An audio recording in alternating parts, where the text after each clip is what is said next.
going to start our intro. So welcome everyone. Thank you for logging on this evening. My name is Matt Schumann. I am a programming librarian here at Cary. Well, I'm obviously not at Cary in my house, but before we begin, let me know if you're experiencing any technical issues. If you have any questions tonight, please use the Q&A button or raise hand function. Lastly, this program is made possible by the generous donors to the Library Foundation. With us this evening is Bill Gette. This is the final part of a three-part series on New England wildflowers.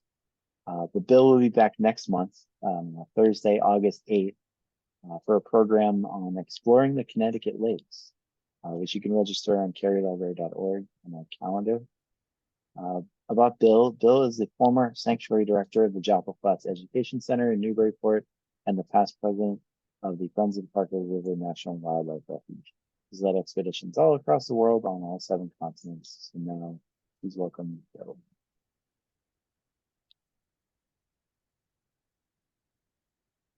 Okay, good evening, everyone. Thank you, Matt. It's always a great pleasure to work with Matt.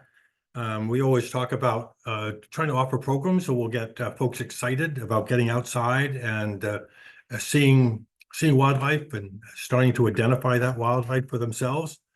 Just some of the references I'll be using today. First of all, the guide that really works very well is a field guide to wildflowers of northeastern and north central North America. And the reason I like that book is they're hand-drawn illustrations which really focus on the important keys to identification. You might notice that my version of that is 1986, so I'm sure you can find a more recent one, but it works really very well. And the bottom one of that list is Wildflowers of New England by Ted Elliman, and that's a New England Wildflower Society. That's a recent book. It's a most up-to-date taxonomy and nomenclature, so that's good. And last reference is at the bottom. I'm very much interested in the translation of scientific names. Where do these names come from and what do they mean? So if you go online, there's Dave's Garden, davesgarden.com/guide/botany. And if you put in one of the scientific names, it will tell you the origin of that scientific name for the wildflowers. I find it very fascinating. These are my photographs that I use throughout the presentations. And just to get started, because some folks may not have been with the previous lectures, I just want to go through the parts because we'll be talking about these things. The axils, that's basically where the leaf stem meets the major stem of the plant.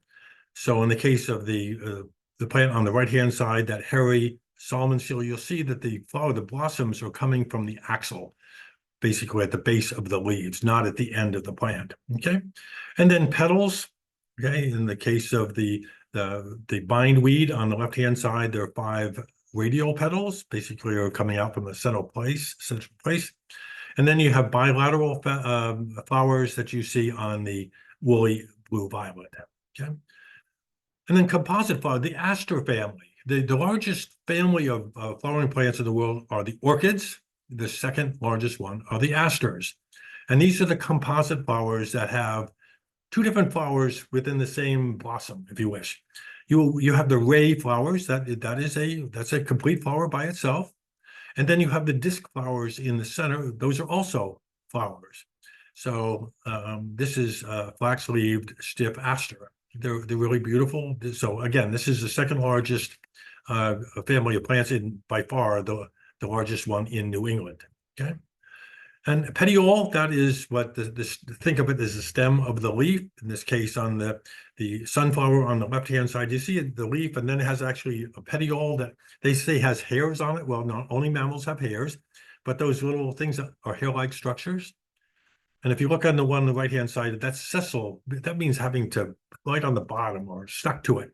And that is, in that case, it's without a petiole.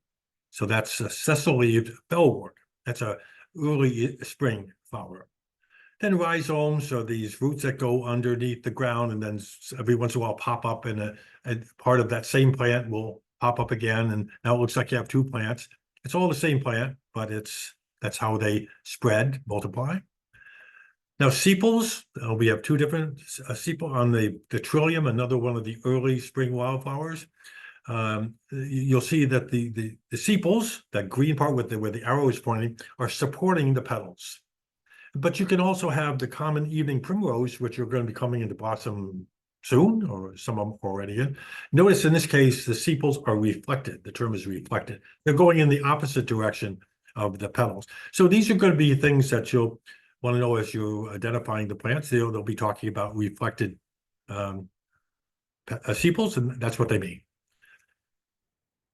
Spadix, if you have skunk cabbage, this is one of the earliest plants. We get these started in mid-March. It can produce its own heat, so it works its way up through the frozen ground.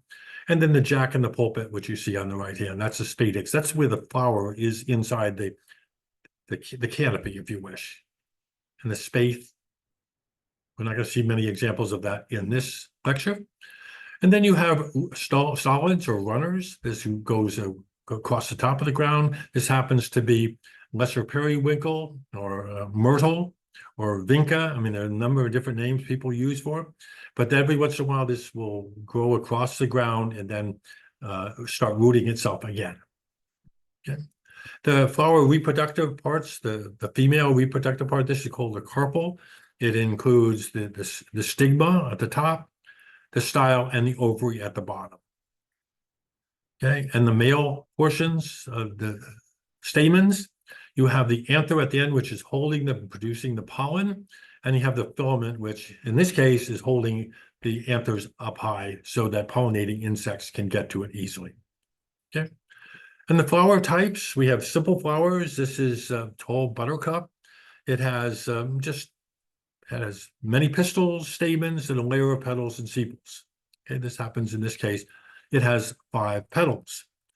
And this is, again, the composite flower, the astra that we talked about before. Okay. And so getting into the species accounts now, you'll see on my slides, multiple different photographs, because what I would do is go back to the same plant over and over again to get it when it was in bud, when it was in blossom, and when it was in seed. So if you see a date at the top there, which is July 17th, this is when I took it, July 17th, a couple of years ago. But this is Herb Robert. It's in a geranium. It's a geranium family, and they are blossoming now. It's getting towards the end of their time, but this is a good one. It had medicinal uses. So many of these plants are really, really important for either culinary reasons or medicinal, and we'll talk about a lot of those as we go through this. And this was thought to be an aid to gallbladder and liver issues. You would use this plant in order to cure those things. This little, in the middle image, you see another name for these are crane's bills, because it sort of looks like the bill of a crane. If you touch it, when it's really ripe like this, and you touch the top, it will actually throw the seeds out. And those seeds can fly 15 to 20 feet away from the host plant. Really effective way of distributing your seeds, but it has to be really dry. Okay. This is comfrey. I've seen some people grow it in their gardens, but I see this growing wild. This is, notice the name common comfrey with an A after it. A means it's not native to North America. It's been introduced to North America. But like so many of these plants, this one was thought to have medicinal uses for reducing inflammation and for healing tissue. So a lot of these plants some of them, of course, came by accident. I mean, as they brought over livestock from England, for example, they might have brought hay and fodder and things like that. And so the seeds might have been in it. But other plants were brought over for very specific purposes because of their perceived medicinal uses. Something really pretty. This is sandspurry. You usually think of this out in the salt marshes. I live in Newburyport. I'm speaking to you from Newburyport. And so we have this out in our salt marshes here. But I've also found it along highways. Because if you think about in the wintertime, they spray a lot of salt down on the roads. And so that salt accumulates along the edges of the road. And so sandspurry is happy to be there. This is another non-native plant, but really beautiful. The blossom there is about 1/8 of an inch across. We're talking about tiny little eighth of an inch to a quarter of an inch across. But if you look at the detail, you have those beautiful blue or violet petals, and then you have the stamens, which are yellow, and below that, the sepals, which are little hairy sepals, which are green. So all this kind of detail, I really hope that when you go out in the field, the beauty of a lot of the plants now, mid-July into the end of the year, they're big, you know. I mean, so you don't have to get down on your hands and knees on like so many of the other plants I would have to photograph in the springtime. This is a wetland plant, or if not in a marsh itself, but certainly in a wet area. This is blue vervain. There's also a white vervain. And this is just really beautiful. It's in the verbena family. And so that includes lots of different wildflowers, as well as the teak tree. So it's just interesting. At least I think so. Wild bergamot. Okay, this was medicinal uses. This is for respiratory diseases. Apparently, they make a mint-like tea out of the petals and the leaves.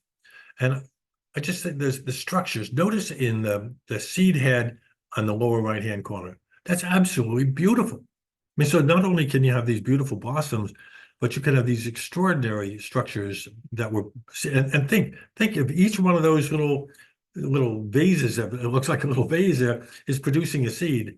How many seeds that one flower head could have? But look at the image in the upper right-hand corner. There's just so many blossoms. So these plants can really become prolific.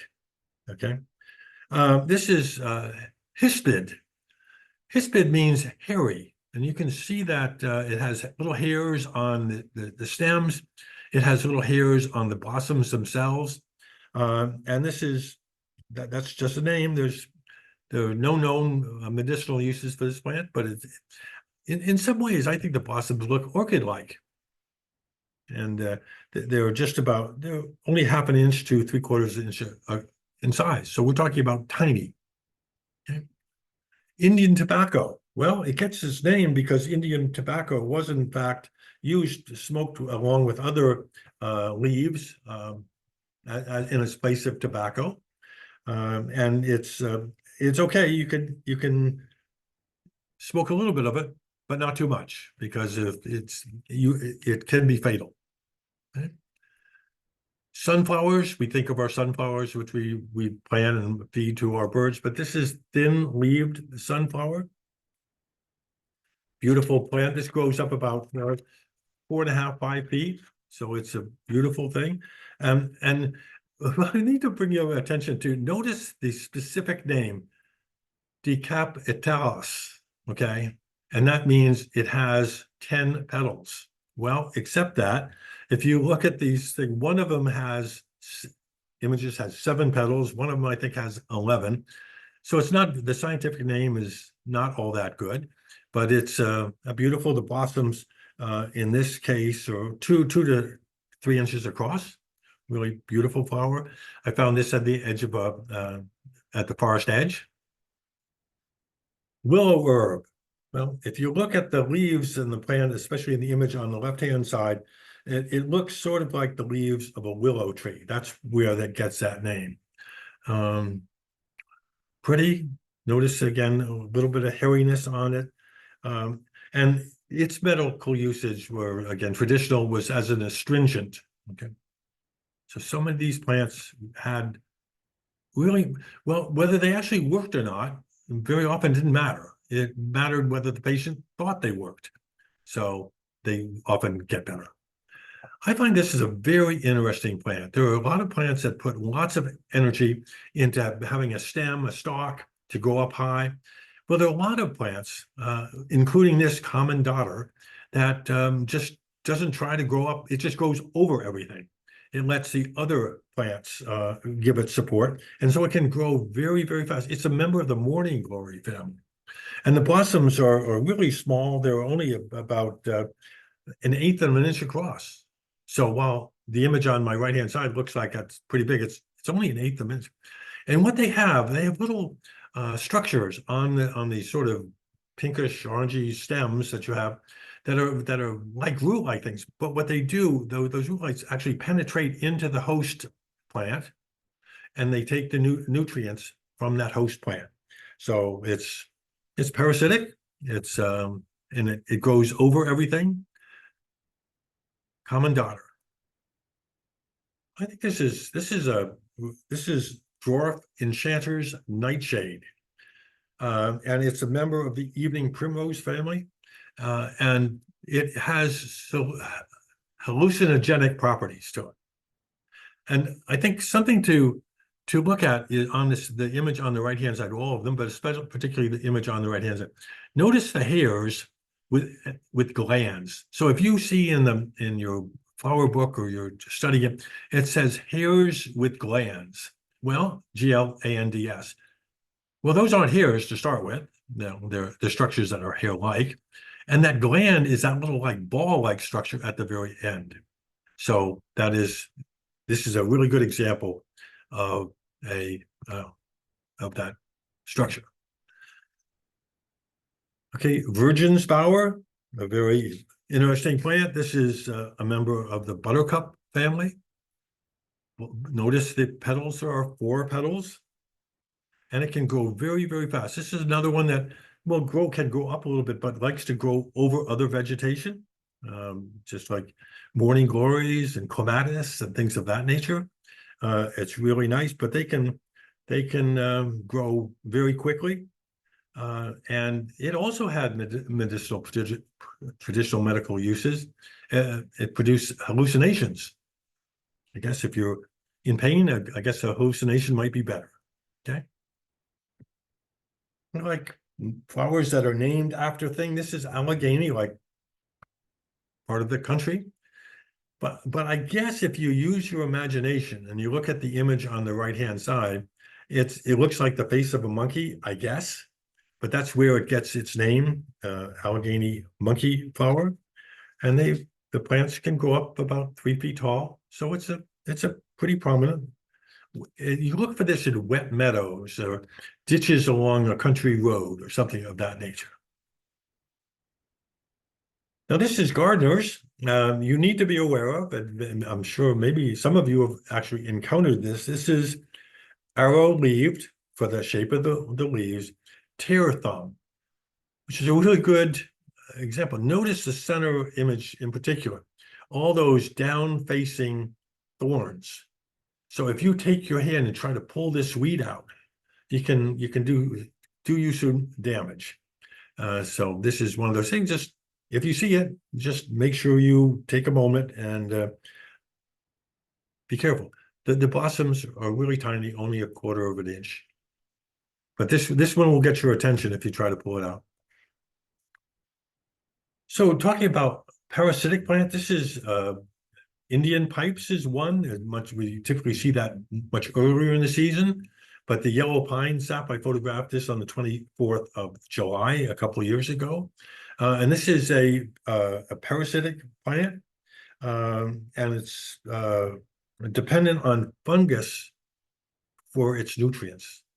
Okay, so it can't generate any, it doesn't have any chlorophyll, so it can't produce its own food. It needs to be beneficiary of fungus.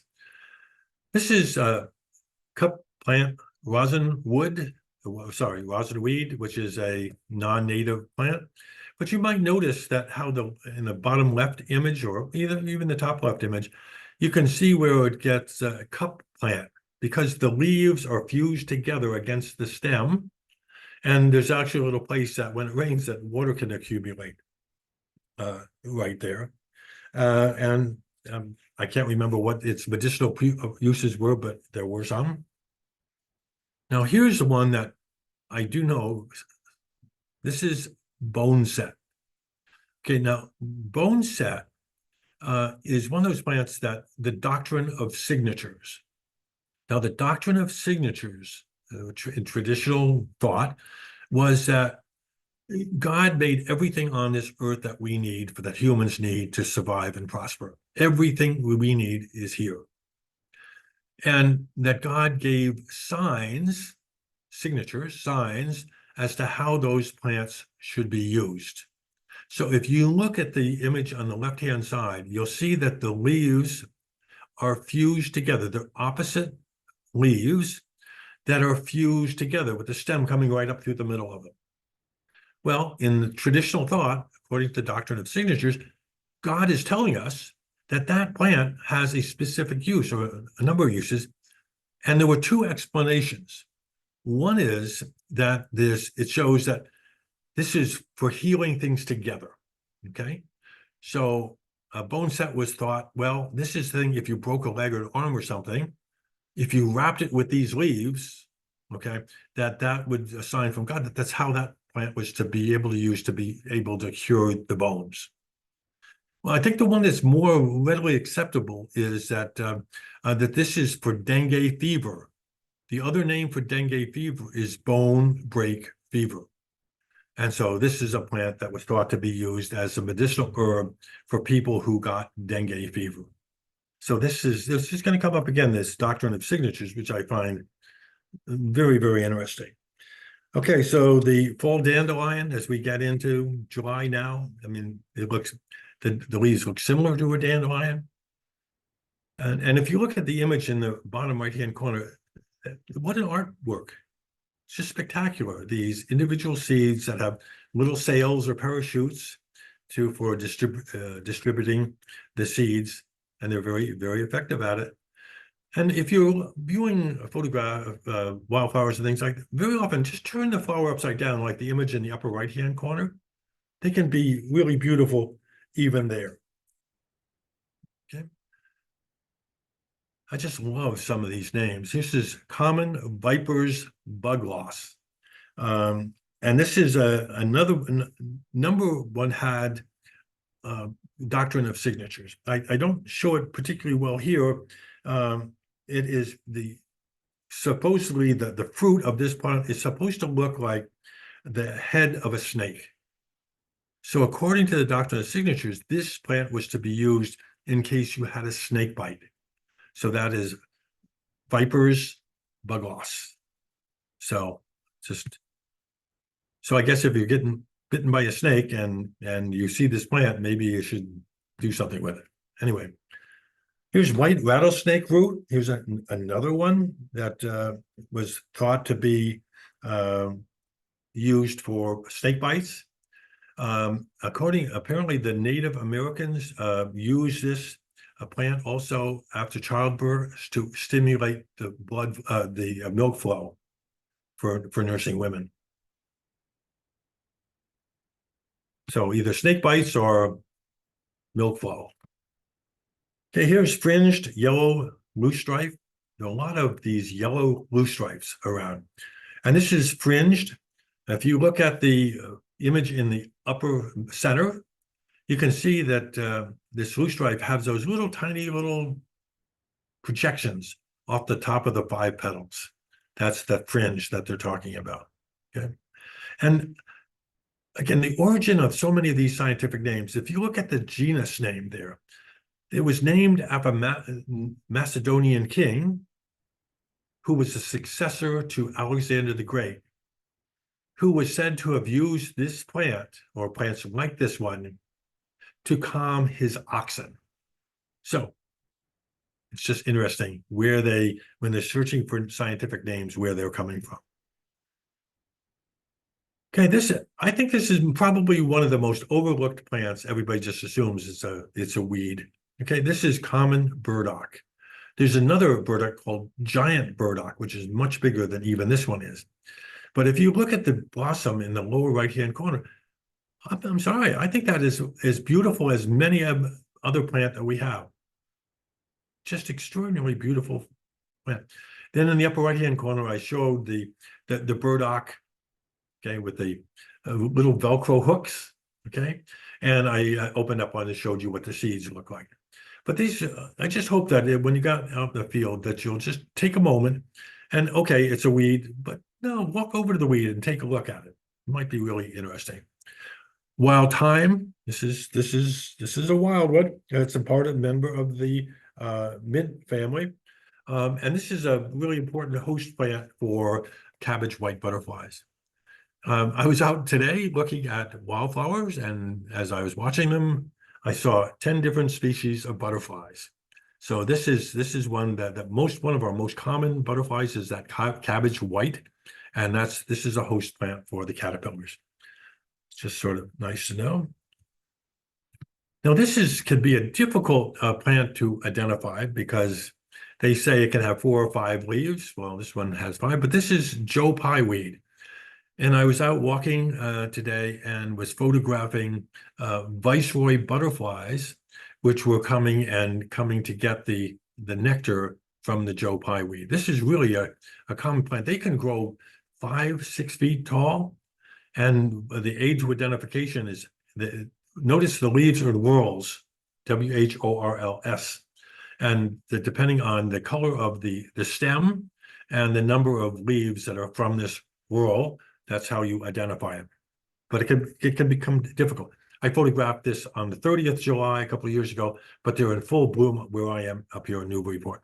So you look for bees and butterflies that are being attracted to this one. Okay, this is a sunflower, another sunflower. We've got lots of these sunflowers that are out here. And it's pollinated by bees. I think it's just a pretty plant. Notice again on the left-hand side, if you're going through some of these field guides, they're going to ask you, first of all, what is the color of the blossom? Then they're going to ask you, how many petals does it have? And then it's going to ask you about, are the leaves alternate or opposite? And if you look at this plant on the left, you can see those leaves are opposite. Okay. Again, hopefully some of this will be helpful for you when you're going out to explore these on your own. Sow thistle just gets its name from it's a non-native plant because sows apparently like to eat them. Okay. They're also used in some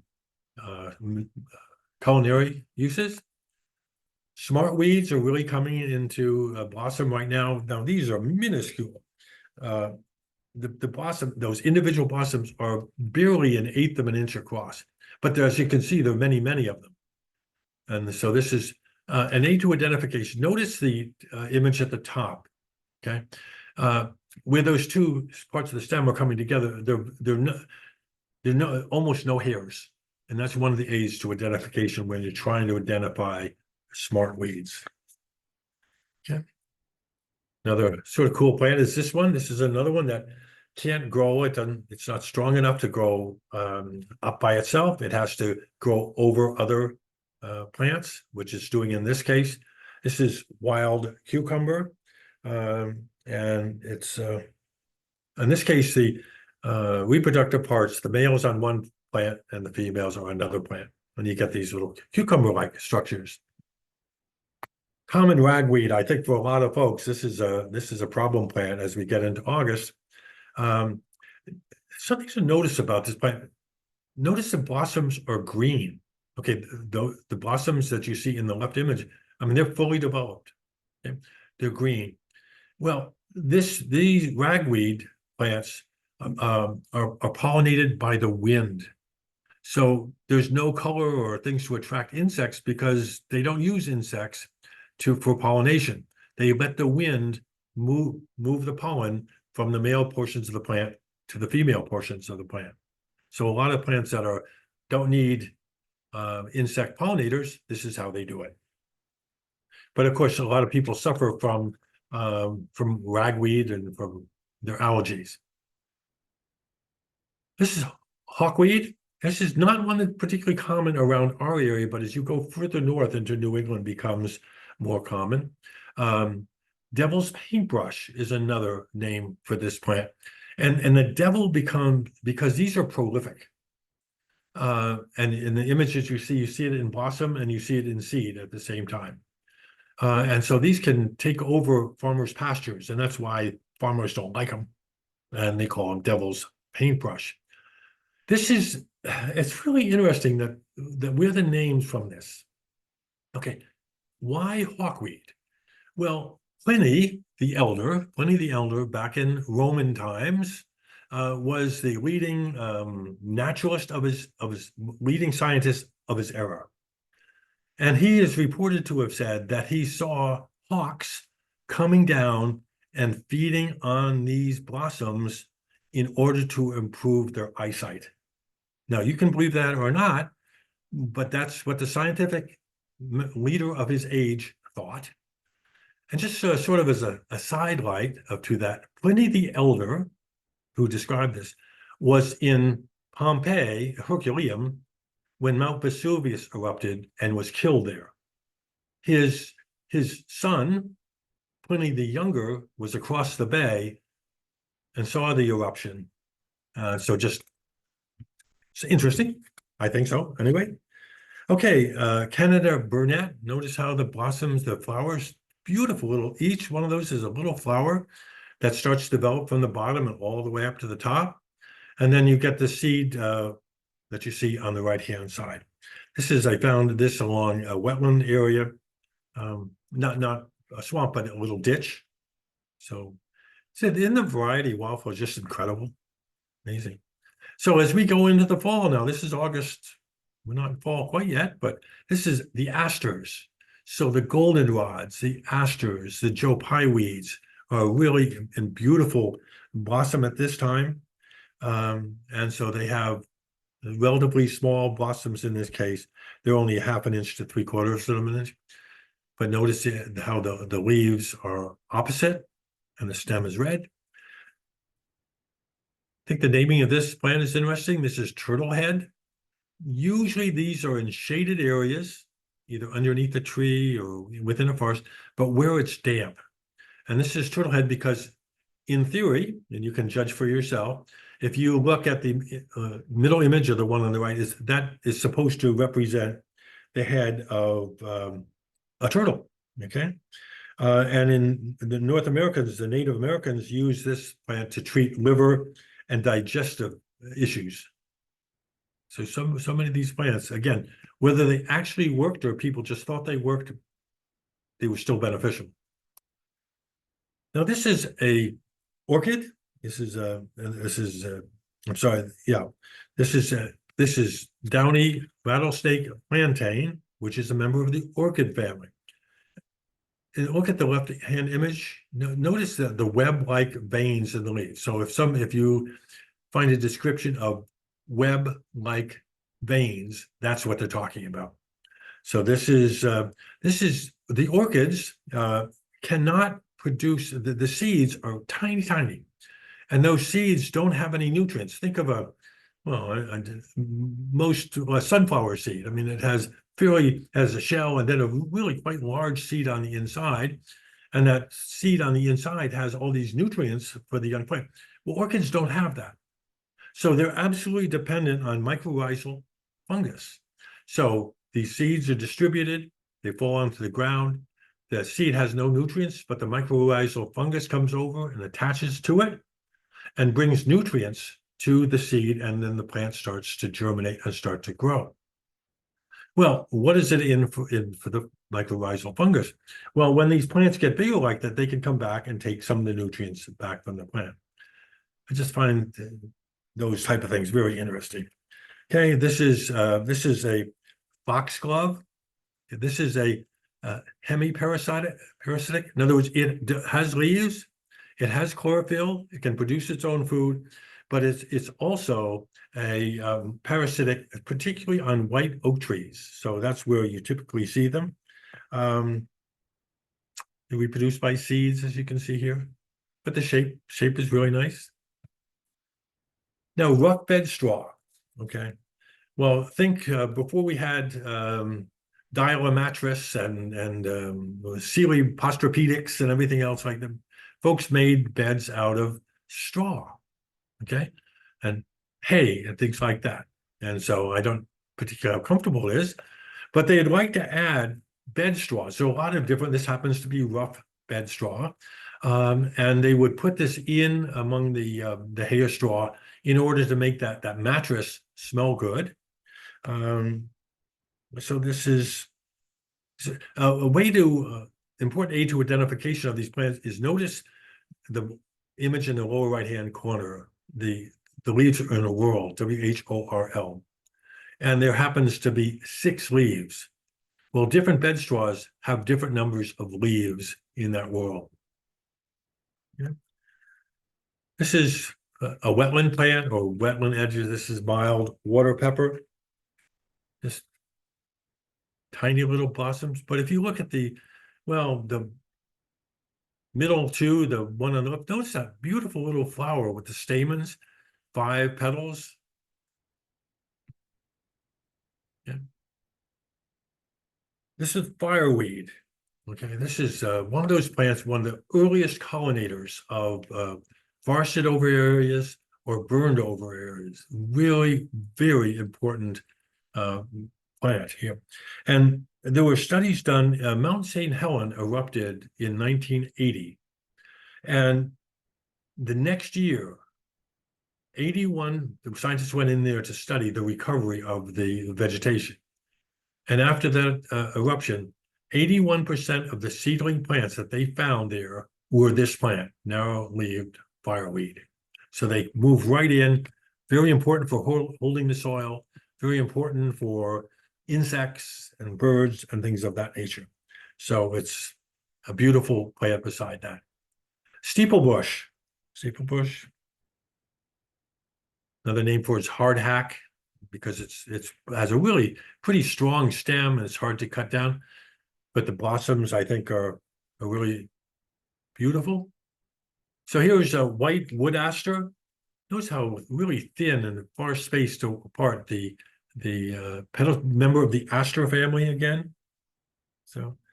And a good field mark. If you look at the image on the left-hand side, notice how the stem goes this and then like that and then that, like a zigzag. That's a really good field mark for this plant. And then, of course, if you're looking up your guides, you're going to look at for a flower that's white, and you're going to count the number of petals, and you're going to look at the stem. You're going to look at the leaves. So this is quickweed. Okay, quickweed is another member of the aster family. It's a huge group, but I just think little stubby little petals. But notice those are individual plants, the white ones, but then the yellow ones at the side are also individual little flowers. This is a plant that you might see along the road. We have a National Wildlife Refuge up here, and this is a plant that grows right along the edge of the refuge road. And you can find it. Usually the blossoms are not open. They close up. But this is something that you can find along really wastelands sort of thing. Notice the leaves, they're like scales that are just coming up along the edge of the plant. Yeah. Pearly everlasting, aster family. If you like butterflies, painted lady, this is the host plant for the painted lady butterfly for their caterpillars. I guess one of the most striking flowers, I took these images in August 17th. So, and by notice on the right hand, the upper right hand, the image is August 27th. They'd already gone to seed. And October 22nd, the seed pods are actually opening up and dropping out the tiny little seeds. This is really important flower for hummingbirds. This is a really good one for them. So if you wanted to plant next year, some for pollinators and hummingbirds, this would be a good one. Okay, arrowhead, common arrowhead or broad-leaved arrowhead. This is a wetland plant.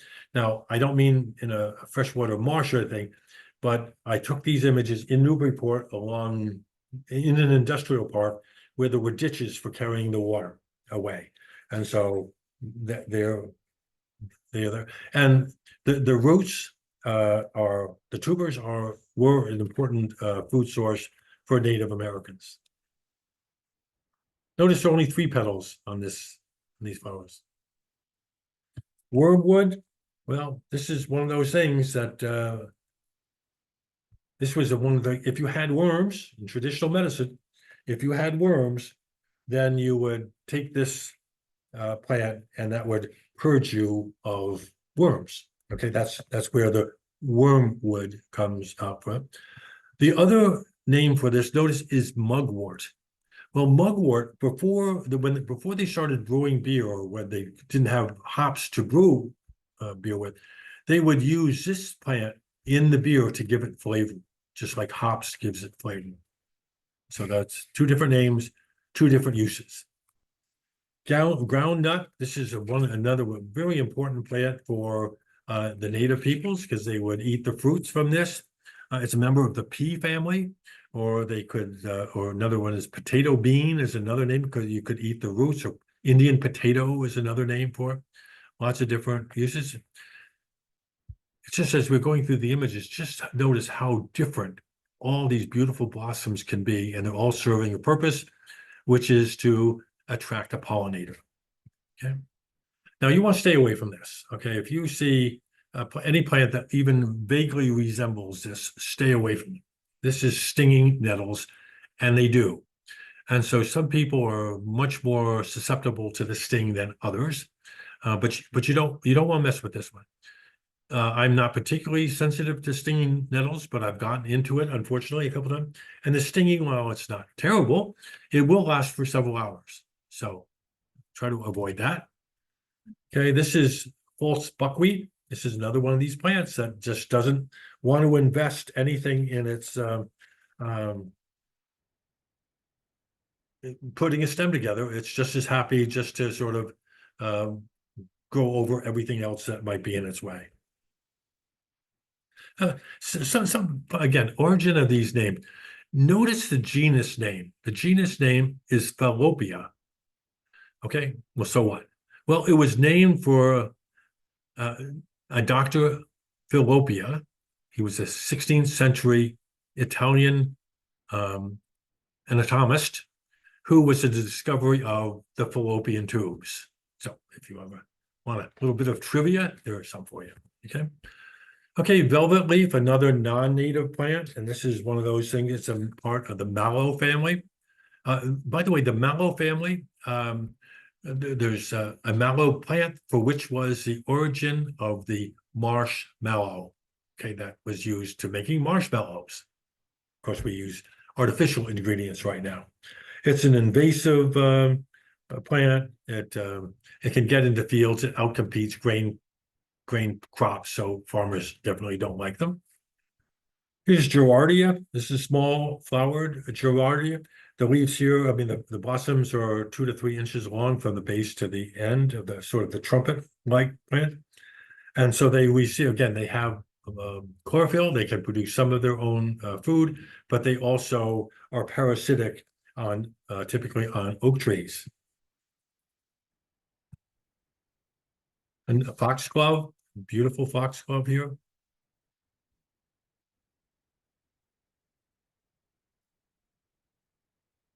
Here's again. Here is some more of this cone. This is a coneflower. This is green-headed coneflower.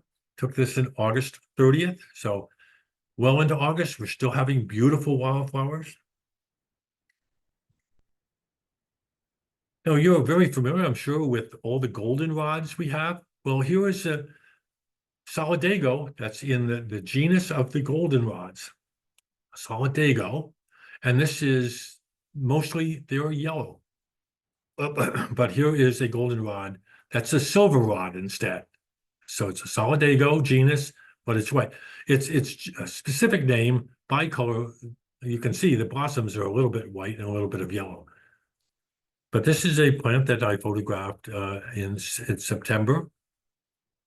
So we still have plenty of opportunity to see these. Here's another plant that really takes you you need to go a couple steps out of your way in order to see these. This is bush clover. And if you look at the right-hand image, it's not very attractive. Those are the seed pods at the end of the season. And if you look at the upper center image, not much to go on. But if you really take a look, this is coming in September 2nd. The blossoms are really, really beautiful here. This is the blossoms are only a quarter to a half an inch across. But if you look at the image, the middle image, they're really beautiful. They're orchid-like, but tiny. The plant's tall, 2.5 feet, but the blossoms are really tiny. So we get back into orchid. Here's another orchid. This is nodding ladies tresses. This was growing in an area under some trees. It's orchid family. Again, seeds don't have any much nutrients with them. It's absolutely dependent on the mycorrhizal fungus again to bring its nutrients so it can germinate and grow. Now, beggar ticks. Okay. Unfortunately, I think the name beggar comes from the idea that they're like beggars can be a inconvenience or bother. Okay, well, devil's beggar ticks. These get onto your clothing. The seeds are distributed by the fur of animals, by people's clothing. Awns. Notice the bottom image with it has the seed with two prongs on it. Those are awns, AWNS. Those are what stick. They have little barbs on them, so they will stick to your clothing or to the furred animal, and for which then they are distributed. So devils, beggar ticks, and they are in blossom in September 5th, as you can see, and they're in full seeds ready to go in by October 5th. And I really hope that if you go out into the field that you'll be, of course, look at the blossoms because they're really beautiful, but some of the seeds are extraordinary also. So this is swamp smartweed. It comes in two forms. This one can be either an upland plant, or it can be in the lake. Now, I took the right image in a reservoir, the drinking water reservoir in West Newbury. I live in Newburyport, and this big, think of a raft of this swamp smartweed is just floating in the one of the quiet corners of the reservoir. So it's getting its nutrients out of the water. Okay. There's a tiny little pond also in West Newbury, and this is a bladderwort. Bladderworts are really interesting because they have little capsules underneath the water that captures tiny aquatic organisms, traps them. The little organisms die, and the plant then absorbs the nutrients that are in it. Think of sundews and things like and pitcher plants that are trying to supplement their diets because the water column doesn't have much nutrients, or the quaking bog doesn't have much nutrient. So here's its leaves are underneath the water where it can still absorb sunlight, and it has photosynthesis, but it's supplementing its diet by capturing tiny little organisms that it then ingests over time. This is the time of year, boy, you get into September, we start getting the American asters. These are really beautiful. There are so many. This is New York American aster. The plants can go up 2 or 3, almost 4 feet tall. And another name you might recognize is Michaelmas daisy, because these plants are in Europe, at least, blossom and on or around St. Michael's Day, which is September 29th. So St. Michael's or Michaelmas daisies is another name for them. So these are all the wonderful things you can look forward to as we go along. So here's nodding beggar ticks. It gets a name. The illustration doesn't show it particularly well, but in a lot of cases, the blossoms, instead of being upright, nod down. Okay, and then when the seeds are formed and they start drying, then the head turns up, as you would see in the upper right-hand image where the seeds are sticking up. Why? So they can stick to your clothing or to that of an animal. Notice in the bottom right-hand corner, talk about, all I can think when I was seeing this is, I remember a long time ago, they used to have spears for stabbing fish or eels and things like that with the barbs. No, notice the awns, AWNS, and each of these has 4 of them, and you can see their barbs facing backwards. So it's just like you would use a spear to catch fish with those little barbs on it, or a fish hook.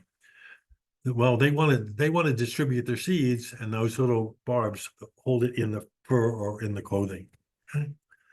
Water forget-me-nots. Here we are on September 14th already. And so right down, not in the water, but right down next to the edge of a little mill pond, got this really beautiful water forget-me-nots. The blossoms that you see with the 5 petals are about 1/2 inch across. So we're talking about really small ones. Okay, this is common grass-leaved goldenrod. I guess the botan who named this, they thought that those leaves, because they're really quite long and quite narrow, looked like grass. So that there's a good reason for doing that, naming that. Here's another, as we get into September and October, the goldenrods are beautiful. Good field for this, field mark for this. Notice the leaf in the upper portion. Those are referred to, they're not parallel, but they're referred to as parallel veins. So you could have netted veins, as we saw in that the orchid previous tree. Again, and sometimes they are tree-like. They branch out, but here they are parallel in the leaf. A good field mark.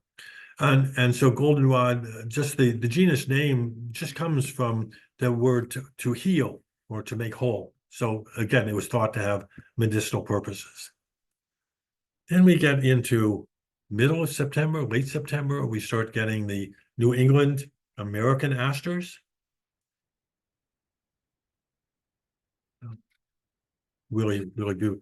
This is a good plant in the late part of the year for butterflies that are still around. Monarchs, red admirals, some of the painted ladies and American ladies, they like to come get nectar here. We talked about axils, the axils where you have a stem and the leaf attaches. Well, this is axillary goldenrod. You can notice on both images that the blossoms are coming from the axils, the joint between where the leaf is attaching to the major stem and the stem. So that's one good name. Okay, and this is Scott bellflower. And there's lots of reasons or thought as to where does it gets its name. But the name harebell comes from its roots are in magic. Okay. The name comes from the fact that these flowers grow in meadows frequented by hares, in other words, rabbits. We call them rabbits. In England, they call them hares. Okay. And some would say that the name was given to the flower due to the fact that witches were known to turn themselves into hares and would then hide among the harebells. Well, I don't think so, but that's okay. That's where that's why I think that the scientific names and the origin of these names can be so interesting. So I guess if you saw harebells, you might want to look around for a witch. There might be one there. I doubt it though. So here comes another American aster. Notice the really brilliant red color of the stems. So this is the purple stemmed American aster. This plant was used in traditional medicine for curing fevers, chills, pneumonia, lots of different reasons. And here's a Gerardia. Okay. This is semi-parasitic. So it can, again, another one of these plants that can produce its own food using chlorophyll in its leaves, or it can be parasitic on other plants. You see that a lot. Notice we have ones that are parasitic, like the dodder and this plant, that are taking nutrients from another plant. Interesting. Okay, this is common eyebright, and this is a traditional medicine that tinctures, were used for this plant to treat eye diseases and to help improve eyesight. Now, again, I have no idea whether it helped or not, but so what? Just look at those beautiful blossoms in the center. Notice that you have the white petals. You have some little bit of yellow, but notice you have some purple stripes in the petals. Those stripes are thought to be there purposefully to guide pollinated insects to where the nectar and where the pollen is. So you have a lot of flowers that have these little purpley stripes that are saying, hey, this is like your roadmap. This is where I want you to go, insect. Okay, so we're getting down to the pretty near the end here. This is another one of these goldenrods. The leaves on the left-hand side, you can see have those parallel veins. Okay, again, scientific name means to heal, and gigantea for a large one. And that's it for now. But I hope that will give you an understanding of some of these plants and how rich the wildflowers are. Here we are in the middle of July, nearing the end of July, but there's so many beautiful wildflowers that you can get out and see, and even some of the wildflowers that have gone past, have already formed their seeds. They're worth looking at too. As I showed some of these images, some of those seed pods are just incredibly beautiful. Okay, Matt, I think I am done, at least for now. Thank you so much for all this, the whole series, and just fantastic photos. I especially like how some of them you show multiple angles, or you show the different parts. We do have a couple questions so far. And just as a reminder to everyone, please send questions via the Q&A or use the raise hand function. But someone asked regarding, sorry if I'm mispronouncing it, regarding vinca. They said that they understand and have seen it to be quite invasive. Is there a native version? Well, they are, yes, they are. They can be, but that's what a lot of people want. If they have a bank that's sort of somewhat shaded or something, people will plant it there to hold the soil and so forth. I mean, I've seen wild vinca growing in the wild. So yeah, but I don't think it's one of those that is one of those that you'd really worry about, like say Japanese knotweed or something like that. You know, I mean, it's a well used, and I would say probably maybe a nursery person would have a different opinion, but I would think they're fairly well controlled, I guess. Um, I guess the other two are actually just comments, but someone said that they have a volunteer burdock in their garden and they let it grow and it's really lovely. The pollinators are loving it as well. Yeah, I'm sorry. Which plant is it? Uh, they said it a volunteer burdock. Oh, a burdock. Yes. Yeah, Well, yeah. I mean, in other words, it's some animal dropped its seed there, yeah. or they were walking through near the burdock and got one of those little burry seed pods and carried it into their place. I get so many of these things that people, unfortunately, we often dismiss as just weeds. Well, okay, they're weeds because you don't want them in that particular place. But you have to understand that so many of these plants, well, they came voluntarily, in other words, in a ship that came over carrying some hay bales or something. But a lot of these plants that are not native to North America were brought here for a purpose, for either culinary or for pharmaceutical, for the traditional medicines. So it's in a lot of cases, it's not the fault of the plants that they're here. I mean, we brought them here, and with so many of these plants had perceived um, medical value, you could understand why they're here. Um, there's also another comment that there was a quick weed that had a secondary name, Shaggy Soldier, but they're not sure they saw the resemblance. Yeah, I don't know. And then just addressing the comment about the recorded programs. They have all been recorded. They're just only available for 1 month on the YouTube channel. So I will send out the recap for this one shortly. But uh, yeah, sorry about that. But if there's no other questions. Well, I have one other thing is that the Matt and the library do amazing work by offering these programs, and if you could volunteer at the library or support the friends of the library, that would be really a good thing. Thank you, Bill. Well, thank you everyone for coming this evening, and thank you, Bill, for this incredible series on all the wildflowers in New England. I think at this point you have covered every single wildflower that exists in New England. But, Well, I suspect I've only gotten 10%. oh my God.